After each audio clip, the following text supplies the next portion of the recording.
Assalamualaikum teman-teman semua. Di video kali ini kita berjumpa lagi, dan di video kali ini saya mau membuat empek-empek untuk ibu saya yang datang dari kampung ya teman-teman ya. Dan di video kali ini saya mau sedikit berbagi cerita pengalamannya adik saya. Kenapa ibu saya dia datang ke sini dari kampung, dia datang ke Tangerang dikarenakan ada adik saya yang mau lahiran pas di bawah saya yang nomor 4. Jadi sekarang itu lagi PPKM, lagi diperpanjang terus. Jadi ibu saya tuh datang ke sini tuh nggak ngeteng atau nggak naik bis, dia datang nebeng tetangga yang kirim barang ke daerah Jakarta. Karena sebelum kita itu nyebrang atau sebelum kita tuh masuk kapal kan kita beli tiket dulu. Jadi kalau kita mau masuk Belitung itu banyak proses-proses yang harus kita lewati. Karena di saat situasi seperti ini jadi harus diperketat. Nah, jadi ibu saya itu dia memilihnya dia ikut ke tetangga yang kirim barang di daerah Jakarta.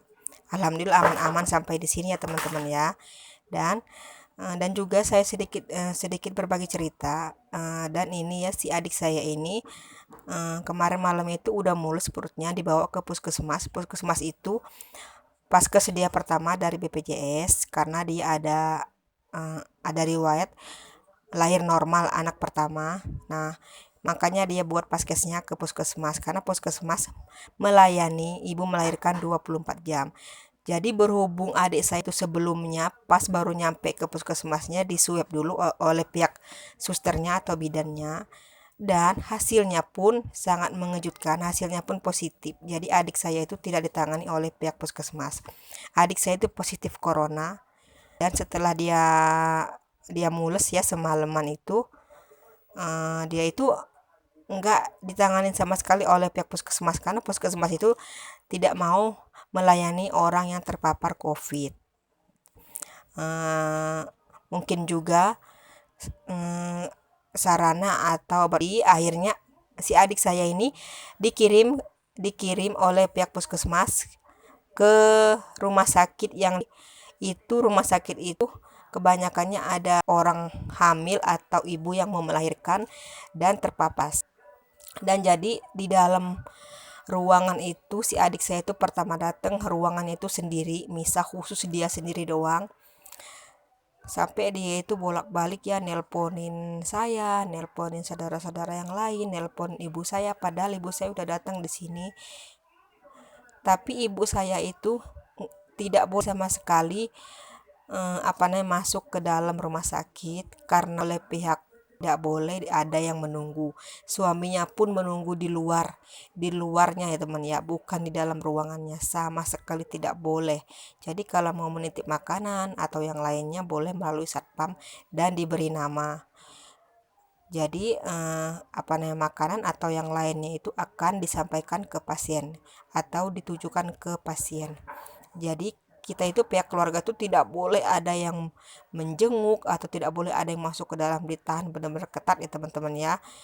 Mungkin kalau adik saya itu tidak terpapar COVID atau dia tuh negatif ya hasilnya, mungkin boleh-boleh aja. Tapi ini berhubung dia positif, jadi kita tuh satu orang pun nggak boleh. Jadi suaminya pun nungguin aja di luarnya teman-teman ya. Nah, jadi si adik sama suami saya tuh hanya bisa video call aja melalui HP, dan kami juga semua di sini ya video call. Jadi kita itu memantau keadaan keadaan dia itu, keadaan adik saya itu melalui video call. Jadi si pasien itu harus memegang HP. Jadi biar ada apa-apa dia langsung memantau. Nah, pokoknya si adik saya itu kasihan banget. Sebelumnya itu hari Minggu sebelum Lebaran Haji, kan hari Selasa, hari Minggunya dia tes swab dulu karena berhubung katanya sudah deket mau HPL-nya ya. Udah mau deket kelahirannya, jadi akhirnya dia swab dulu, katanya peraturan kan harus swab katanya ibu hamil. Jadi dia swab dulu ke klinik ya, dia bayar 150 kalau nggak salah, dan akhirnya pun hasilnya itu ya negatif. Dan dia pun mampir ke sini ke tempat saya, Kak, katanya ini hasilnya negatif, saya swab. Setelah itu hari Jumat malam Sabtunya dia ke puskesmas, perutnya mules, belum sampai seminggu habis diswab, dan dia diswab dulu oleh pihak puskesmas, katanya positif. Makanya aneh sekali ya teman-teman ya. Nah, jadi yang namanya virus itu ada teman-teman ya, tapi virus corona ini tidak bisa dilihat oleh kita dengan kasat mata. Tapi virus ini ada teman-teman, jangan kalian menganggap virus ini bohongan atau tidak ada. Nah, dan juga kita nggak boleh menantang yang namanya penyakit itu kan, kita nggak tahu datangnya ke siapa, dan penyakitnya pun kita nggak tahu datangnya tertular dari mana.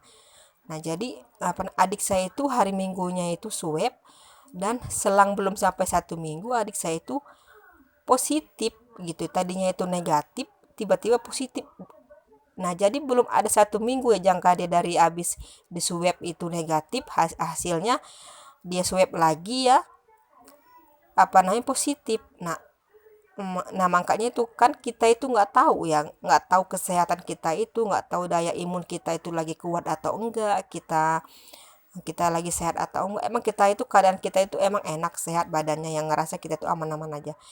Nah, tapi kita kan kalau nggak tahu dalam perjalanan kita, apa dalam lingkungan, apa misalkan dia lagi keluar, lagi kemana, lagi ke warung atau kemana, kita ketemu ya dengan orang. Nah, pas imun kita rendah, imun kita lagi bener-bener lagi down, kita pasti tertular teman-teman. Nah, jadi penyakit corona itu tidak tertular dengan adanya kita sentuhan tangan atau kita salaman, itu enggak. Terkena angin pun itu bisa tertular teman-teman. Jadi kita jangan mengabaikan ya teman-teman yang namanya penyakit seperti ini. Jadi kalau kita semua mau keluar bepergian jauh, jangan lupa pakai maskernya teman-teman. Yang namanya penyakit ini benar-benar penyakitnya luar biasa teman-teman. Adik saya pun nyampe tolongin saya di sini, tolongin saya di sini. Nah, jadi keluarga itu nggak bisa nolongin apa-apa, hanya bisa berdoa dari jarak jauh. Kita hanya bisa mendoakan dari jarak jauh, dan itu. Jadi kalau kita nggak mau makan, tambah down, imunnya tambah turun. Jadi harus dipaksakan, kita tuh harus kasih semangat terus, kasih semangat. Kalau ada yang sakit saudara tuh kasih semangat, apalagi nyampe dia diisolasi di rumah teman-teman ya.